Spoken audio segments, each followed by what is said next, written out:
আপনার রাজনৈতিক মিশন ও ভিশন সম্পর্কে একটু জানতে চাই। গত অগাস্টের শেষ দিকে নতুন রাজনৈতিক দল গঠনের কোনো গঠনের ঘোষণা দিয়েছিলেন, তাতে অগ্রগতি আছে কিনা আপনি যদি একটু সংক্ষেপে বলতেন। দেখুন, আমার রাজনৈতিক দর্শনটা ভিন্ন। সেটা হচ্ছে যে রাজনীতির দুইটা দিক রাষ্ট্রবিজ্ঞানের, আপনি ভালো জানেন। একটা হচ্ছে থিওরিক্যাল পলিটিক্স আর একটা হচ্ছে অ্যাপ্লাইড পলিটিক্স। তা আমি অ্যাপ্লাইড পলিটিক্সটা করি না, হরতাল মিছিল মিটিং ভোটাভুটি এগুলোকে আমি সমর্থন করি না, বাট থিওরিক্যাল পলিটিক্স এটা আমি খুব চর্চা করি। এবং থিওরিক্যাল পলিটিক্সটা হচ্ছে রাষ্ট্রবিজ্ঞানের অবজারভেশনাল সায়েন্স, পর্যবেক্ষণমূলক বিজ্ঞান। আমি বাংলাদেশ নিয়ে আমার যে চিন্তা চেতনা এবং বাংলাদেশের ভবিষ্যৎ নিয়ে, এটা 8ই আগস্ট আমি সংবাদ সম্মেলন করে বলেছি, সেটা আপনি দেখবেন, জনগণও দেখবে বলে আশা করি। আমি আমার বক্তব্যে বারবার বলে এসেছি, বাংলাদেশে এখন যারা রাজনীতির দায়িত্ব নিয়েছে, রাষ্ট্র পরিচালনা, রাষ্ট্র মেরামতের, তাদের হাতে বাংলাদেশের রাজনীতির ভবিষ্যৎ মোটেও নাই। এটা চলে গেছে আটলান্টিকের ওপারে। আমি সবসময় আমার বক্তব্যে ভারত বিরোধিতা করে এসেছি। আমি ভারতের আধিপত্য এক মুহূর্তের জন্য বাংলাদেশে মানতে পারি না। আমি বলেছি ভারতীয় হিন্দুত্ববাদ আর আধিপত্যবাদ থেকে বাংলাদেশ মুক্ত হয়েছে, কিন্তু মার্কিন আগ্রাসন ধেয়ে আসছে। এখন যদি এখানে আমি মনে করি যে পশ্চিমা দুনিয়ার 3টা এজেন্ডা, একটা হচ্ছে বর্তমান সরকারকে বসানো। বর্তমান সরকার যে গঠন করা হয়েছে এটা তো কোনো বিপ্লবী সরকার হয়নি। আমি তো চেয়েছিলাম প্রত্যেক মূলধারা রাজনৈতিক দল থেকে ঘাঘু রাজনীতিবিদ যারা তৃণমূল থেকে রাজনীতি করে এসেছে তাদেরকে নিয়ে একটা ইন্টারিয়াম গভর্নমেন্ট হবে, তা তো হলো না। বরং আমি মনে করি এটা পশ্চিমা দুনিয়ার, একটু বলি বরং পশ্চিমা দুনিয়ার যে প্রেসক্রিপশন ছিল ওই অনুযায়ী বর্তমান সরকারটা গঠন করা হয়েছে, যে কারণে এরা দেশের কোনো সংস্কারও করতে পারবে না, মেরামতও করতে পারবে না, যা আমরা ইতিমধ্যে এতদিন দেখেছি। দ্বিতীয় কথা হচ্ছে, এখন আমি যা দেখতে পাচ্ছি বাংলাদেশ মার্শাল লর দিকে যাচ্ছে। তারপর আমার অ্যানালাইসিস হচ্ছে এটা সিভিল ওয়ারের দিকে চলে যাবে, এবং ফ্রি ফেয়ার ইলেকশন হয় কিনা আমি শঙ্কায় আছি, জানি না, আমার শঙ্কা ভুল হতেও পারে। ওকে, আপনি দ্বিতীয় কথা হচ্ছে, আমি একটু মাঝখানে একটু হারায় ফেলবো, সেই জন্য আমি একটু বলি, আপনি যে ঘাঘু রাজনীতিবিদদের সমন্বয়ে সরকার গঠনের কথা বলছিলেন, তাদের 2-1 জনের নাম কি বলবেন, যে এরা থাকলে আপনি বুঝতে পারতেন যে এরা ঘাঘু রাজনীতিবিদ থাকছে সরকারে? যেমন মনে করেন বিএনপি থেকে 2-1 নেওয়া যেতে পারতো, জামাত ইসলামের ডক্টর শফিক সহ আরো কিছু অভিজ্ঞ কিছু নেতা নেওয়া যেতে পারতো, এবং আরো যেমন ছাত্র সমন্বয়কদের থেকে যারা যেমন তাদেরকে যারা বুদ্ধিভিত্তিক নেতৃত্ব দিয়েছে তাদের রাখা যেতে পারতো। অর্থাৎ বাংলাদেশের যে রাজনীতি করবে তারা বাংলাদেশের ইতিহাস ঐতিহ্য এই জাতির নৃতত্ব সম্পর্কে জানা থাকতে হবে, নতুবা এই জাতিকে কেউ শাসন করতে পারবে না। যে কোনো দেশের যারা এখন শাসন করতেছে তাদেরকে আপনি এর যোগ্য মনে করেন না, এবং আপনি মনে করেন একটা সিভিল ওয়ারের দিকে, একটা মার্শাল লর দিকে? তাদেরকে আমি অযোগ্য বলছি না, কিন্তু রাজনীতির ময়দানে তারা খুব যোগ্য নয়। তারা যদি খুবই যোগ্য হতো তাহলে দেশ কি এই অবস্থায় যায়? এখন লুটপাট ধর্ষণ যেভাবে বেড়েছে, এখন এটা তো স্বাভাবিকই মনে হচ্ছে যে দেশ কোনো ভালো গন্তব্যে যাচ্ছে না। এখন আমার কথাটা শুনুন, আমি আগ থেকেই বলে এসেছি, এই সবগুলো বিপদ হুমকিকে ওভারকাম করা যেত, এবং মার্কিন আগ্রাসনকে ঠেকিয়ে আমরা একটা সুন্দর বাংলাদেশ ফেয়ার এবং ফ্রি ইলেকশনের মাধ্যমে করতে পারতাম। এটার দায়িত্ব যদি ইসলামপন্থীগণ নিতেন। এখন ইসলামপন্থী কারা? শুধু জামাত ইসলামীকে তো দিলে হবে না। এই দেশে 3 থেকে 3.5 লক্ষ মসজিদের ইমাম হচ্ছে হেফাজতের লোক, তারা হচ্ছে মসজিদগুলোকে কন্ট্রোল করে, এবং প্রত্যেকটা সমাজ কিন্তু এখনো মসজিদ কর্তৃকই নিয়ন্ত্রিত। ইমাম সাহেবের কথাটাই সমাজের লোক শুনে। তো বোঝা যাচ্ছে যে বাংলাদেশের রাজনীতিতে মূল শক্তি হিসেবে আসতে পারে হেফাজত ইসলাম বাংলাদেশ, তাদেরকে নিতে হবে।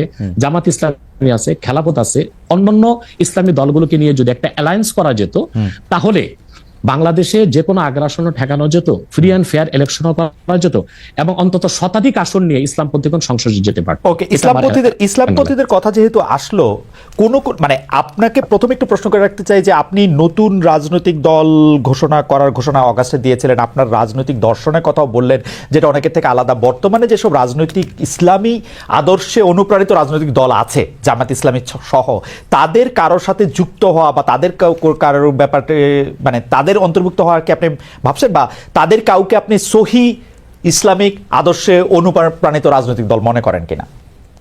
দেখুন, আমি আগেই বলেছি যে আমি অ্যাপ্লাইড পলিটিক্স করি না, আমি থিওরিক্যাল পলিটিক্স করি। কারণ আমি খেলাফার আদর্শে বিশ্বাসী, আমি ডেমোক্রেসিতে বিশ্বাসী নই। আমি মনে করি ডেমোক্রেসি বা গণতন্ত্রটা পৃথিবীর মানুষকে প্রতারিত করছে। ডেমোক্রেসি বা গণতন্ত্রের সুবিধা নিচ্ছে আমেরিকা এবং কয়েকটা ইউরোপিয়ান দেশ। আমাদের মতো তৃতীয় বিশ্বের দেশগুলো গণতন্ত্রটাই আমাদের জন্য অভিশাপ। আমাদের কোনো স্বাধীন পররাষ্ট্রনীতি নেই, আমাদের কোনো ট্যাক্সি অর্থনীতি নেই, আমাদের কোনো পূর্ণাঙ্গ শিক্ষা ব্যবস্থা নেই, আমাদের কোনো সুস্থ সংস্কৃতি নেই। এটার জন্য ডেমোক্রেসিকে একটা আপনি বাধা মনে করতেছেন? এই যে নাই, যে এবং অভিশাপ মনে করি, অভিশাপ মনে করি। তাহলে তো এই জন্য এখন যারা বাংলাদেশে রাজনীতি করছে ইসলামী রাজনীতির ব্যানারে, তা তো ডেমোক্রেসি করছে, অথবা আমি তাদের সাথে যুক্ত হওয়ার প্রশ্নই আসে না। তবে তারা যেন সুবিধাজনক ভাবে সংসদে যেতে পারে, বিরাট সংখ্যক একটি প্রতিনিধি দল নিয়ে, সেটা আমি চাই। এটা শরীয়তের একটা বিধান আছে, আর জারুরাতু তাতাকাদ্দারু বিকাদ্রি জারুরা। ডেমোক্রেসিকে আমি পছন্দ করি না, কিন্তু বিশেষ মুহূর্তে বড় বিপদকে ঠেকাতে মাঝে মধ্যে হারাম জিনিসটাকে কিছু সময়ের জন্য হারাম জেনে কিছু সময়ের জন্য শিথিলতায় যাওয়া যায়। সেজন্য আমি মনে প্রাণে চাই, আমি খেলাফায় বিশ্বাসী হলেও এদেশে যারা ইসলামী রাজনীতির ব্যানারে আন্দোলন করছে, সর্বোচ্চ সংখ্যক আসন নিয়ে তারা সংসদে যান। কিন্তু তাদের মধ্যে তো অনেকগুলি ফ্র্যাকশন আছে, একজন আরেকজনের ঠিক বিশ্বাস করে না। জামায়াতে ইসলামীকে যেমন ধরেন, জামায়াতে ইসলামী অনেক ইসলামিক রাজনৈতিক দলের কাছেই খুব গ্রহণযোগ্য দল না। আমরা দেখেছি যে হেফাজতে ইসলামীর আন্দোলনের ক্ষেত্রে শেখ হাসিনাকে কওমি জননী উপহার দেওয়া, শেখ হাসিনার সাথে হাতকে শক্তিশালী করার জন্য হেফাজতের বিভিন্ন নেতৃবৃন্দের বিভিন্ন সময় সার্বিক অবস্থান জামাতে ইসলামীকে ঠেকানোর জন্য হয়েছিল। আপনি নিশ্চয়ই খেয়াল করেছেন। আমি এই ফ্র্যাকশনগুলো আলাদা আলাদা করে বলতে পারি। চরমোনাই সাহেবের যে একমত নই, এটা আমি একমত নই। হেফাজত ইসলামী আর জামাত ইসলামের মধ্যে জামাত ইসলাম আমি বলি এক হচ্ছে জামাত ইসলামীর যিনি প্রতিষ্ঠাতা ছিলেন আবুল আলা মওদুদী, তিনি মুহাদ্দিসও ছিলেন না, মুফাসসিরও ছিলেন না, তবে তিনি ছিলেন দার্শনিক এবং রাষ্ট্রচিন্তক। তো জামাত ইসলামী যারা করছেন তারা তো আসলে আবুল আলা মওদুদীর কোনো মাসালা বা ফেকা মানতেছে না। এবং জামাত ইসলামী তো অসংখ্য লোক আমি দেখেছি দক্ষিণ চট্টগ্রামে, তারা আমাদের মতো কট্টর সুন্নি, অর্থাৎ তারা মিলাদ কিয়াম করতেছে, তারা পিরি মুরিদি মানতেছে, কিন্তু রাজনৈতিকভাবে তারা জামাত ইসলামী করতেছে। তার মানে হচ্ছে 1922 সালে জিএনএ গ্র্যান্ড ন্যাশনাল অ্যাসেম্বলির মাধ্যমে কামাল পাশা আতাতুর্ক তুরস্কের মধ্যে ইসলামী শাসন ব্যবস্থার জন্য আর না হয় সেই ব্যবস্থা করেছিল। তারপরে প্যান ইসলামিজম নিয়ে আসলো জামালউদ্দিন আফগানি। পরবর্তীতে 1942 সালে আবুল আলা মওদুদী চিন্তা করলেন যে এই সংকটকালীন মুহূর্তে ইসলামী রাষ্ট্র প্রতিষ্ঠার জন্য গণতন্ত্রটাকে বেছে নেওয়া যেতে পারে। এটাই ছিল তার রাষ্ট্রের চিন্তা, আর সেটাই জামাত ইসলামের লোকজন অনুসরণ করছে। কিন্তু জামাত ইসলামের লোকজনগুলো কিন্তু আবুল আলা মওদুদীকে ইমাম হিসেবেও মানে না, কিংবা তার মাসালাও নিচ্ছে না, শুধু রাষ্ট্র। কিন্তু ডক্টর আব্বাসী এই কথাটা আপনি বলতেছেন, আমি তো জামায়াতের কোন নেতার মুখে এরকম শুনি নাই। আমি বলছি এখন ইসলামী একটি রাষ্ট্র প্রতিষ্ঠার জন্য তারা আবুল আলা মওদুদীর রাষ্ট্র চিন্তাটা নিয়েছে। এখন আমরা বা অন্য হেফাজত ইসলাম বা কওমি ঘরানার যারা বিরোধিতা করি জামাতের, সেটা হচ্ছে আবুল আলা মওদুদীর আকীদা যে ভুল ত্রুটি ছিল সেটার বিরোধিতা করি আমরা। কিন্তু একটা কথা মনে রাখবেন, ইসলামের মৌলিক বিশ্বাসের ক্ষেত্রে জৌনপুর, ফুরফুরা, দেওবন্দ, কওমি, চরমোনাই, জামাত, মসজিদ সবাই কিন্তু এক। ওকে, আপনি দেখেন, আমি বলি যেমন 13 সালের 5ই মে শাপলা চত্বর আমি উপস্থিত হয়েছিলাম কয়েক লক্ষ লোক নিয়ে। আমি তো জৌনপুরের এবং আমাকে সুন্নি বলেই জানে, কারণ হেফাজত ইসলামের 13 দফা দাবি আমাদের সকল মুসলমানের দাবি ছিল। এবং সেখানে সারা বাংলাদেশ থেকে 13 সালের 5ই মে জামাত ইসলামী ও শিবিরের লোকজন 200 বাস নিয়ে উপস্থিত হয়েছিল, কারণ ওই 13 দফা দাবির পক্ষে তারাও ছিল। হয়তোবা তারা রাজনৈতিক ভাবে বলতে পারছে না, কিন্তু সেখানে উপস্থিত হয়েছিল। তো কথা হচ্ছে যে মৌলিক বিশ্বাসের ক্ষেত্রে সকল মাসলাকের মুসলমান এক, কিন্তু বাংলাদেশে রাজনীতি করার ক্ষেত্রে কিংবা নিজ নিজ অবস্থান ধরে রাখার জন্য শাখা প্রশাখাগত বিষয়ে একটু দ্বন্দ্ব আছে, এটা তো থাকতেই পারে। একটা ঘরে যদি 5টা ভাই থাকে, 5 ভাই কি আপনি যেটাকে শাখা প্রশাখাগত দ্বন্দ্ব বলতেছেন, সেই দ্বন্দ্ব আমরা অনেক সময় অনেক প্রকট দেখি। কেউ কেউ বলেন যে একজন আরেকজনকে বলেন যে তারা আসলে নাস্তিকদের থেকেও খারাপ, আরেকজন আরেকজনকে বলেন তারা বিধর্মী থেকেও খারাপ, একজন আলেম আরেকজন আলেমকে বলেন, সেগুলি আমরা শুনি। এবং রাজনৈতিক কারণে বলেন, অনেক সময় সেটি মানে কোনো বিষয়ের ব্যাখ্যা দিতে গিয়া না, রাজনৈতিক অবস্থানের কারণে বলেন। আমরা দেখেছি যে বাংলাদেশের ইসলামিক রাজনৈতিক দল, আমি এই মুহূর্তে নাম বলছি না, কিন্তু তারা জনসভায় ভাষণে বলেছেন যে তাদের আসলে জামায়াতে ইসলামীকে ঠেকানোই তাদের রাজনৈতিক আদর্শ। এটা তো হিংসা, প্রতিহিংসা। তো সেইটা তো আমি বলি একটা আপনাকে উদাহরণ দিচ্ছি। যেমন জামাত ইসলামীর যারা বিরোধিতা চরম পড়ে, আমি তো জামাত ইসলামের সমালোচনা করি গঠনমূলক, যেটা তাদের সংশোধন করা দরকার সেটা করতে হবে। কিন্তু আমি কি কখনো বলতে পারি যে জামাতের লোকজন নাস্তিকদের চেয়েও খারাপ? এটা কি বলা যায়? আপনি বলুন। এখন মনে করেন 13ই মে আপনি বলছেন, সেটা বলছি না, কিন্তু আমি বলছি একজন ইসলামী আলেম বলে আমরা একজনকে চিনি, তিনি আরেকজনকে বলতেছেন। আমি তাকে চিনি। ওই লোকটা যে লোকটা বলেছেন তার নামটা আমিও নিব না, কিন্তু বাংলাদেশে এমন অনেক ইসলামী রাজনীতির ব্যানারে রাজনীতি করছেন যারা কিনা মোসাদ বা র কিংবা সিআই এর পেইড এজেন্ট হয়ে বসে আছেন।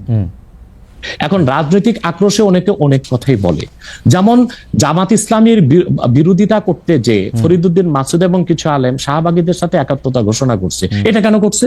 তাহলে কি শাহবাগী না, তাহলে কি মতিউর রহমান নেজামী, দেলোয়ার হোসেন সাইদি তাদের চেয়ে ভালো ছিল শাহবাগীরা? যে মতিউর রহমান নেজামী, দেলোয়ার হোসেন সাইদি বা জামাতের যাদের ফাঁসি হয়েছে তাদের ফাঁসি রায় কার্যকর করতে ফরিদউদ্দিন মাসুদ শাপলা চত্বরে চলে গেছে, শাপলা চত্বর না শাহবাগ চত্বরে চলে গেছে, নাস্তিক ব্লগারদের সাথে একাত্মতা ঘোষণা করছে। তো বুঝাই যাচ্ছে এটা একটা রাজনৈতিক আক্রোশ ছিল, রয়ের পারপাস সার্ভ করার জন্য এই কাজটা করেছিল কিছু আলেম। অথবা ওই ধরনের কোন আলেম কি বললো, তার মুরিদ কত, তার জনসংখ্যা কত, সেটা কোনো দেখার বিষয় না। আচ্ছা। সেটা বুঝাই যাচ্ছে কোন একটা ইন্টেনশন থেকে সে কাজটা করেছে বা বলেছে। কিন্তু আমাদেরকে তো ইনসাফে থাকতে হবে। আমরা আবুল আলা মওদুদীর বা জামাত ইসলামীর সমালোচনা গঠনমূলক ভাবে করে আসছি, করতেছি। যেমন আমি জামাত ইসলামী মানে আপনি যেমন বললেন যে মওদুদী সাহেবের ফিলোসফিটা জামাতে ইসলামী আসলে সেইভাবে নিতেছে না, কিন্তু আমি কিন্তু ডক্টর আব্বাস, আমি কিন্তু এই কথা জামাতে ইসলামের কোন শীর্ষ নেতৃত্বের কাছে শুনি নাই। সত্যি কথা বলবে না, হ্যাঁ বলবে না কেন? বলবে না কেন? তারা যদি এটা না নেয় তাহলে এটা বলবে না কেন? হতে পারে এই জন্য বলবে না যে আপনার কর্মীদের মনোবল ভেঙে যাবে। কিন্তু আমি শীর্ষ নেতাদের মুখে শুনেছি, দেলোয়ার হোসেন সাইদি সাহেব একজন বাংলাদেশে জাদ্রেল একজন স্কলার ছিলেন, এবং আপনি জানেন তার জনপ্রিয়তা এখনো কিন্তু একেবারে আকাশ জনপ্রিয়, আলহামদুলিল্লাহ। সেটা বলি, সাইদি সাহেব ব্যক্তিগত জীবনে আবুল আলা মওদুদীর কোনো মাসালা মেনেছিলেন? তিনি তো হানাফি মাযহাবের মতে নামাজ পড়তেন, লম্বা দাড়ি রাখতেন, এবং তিনি পীর ঘরানা থেকে এসেছেন। তার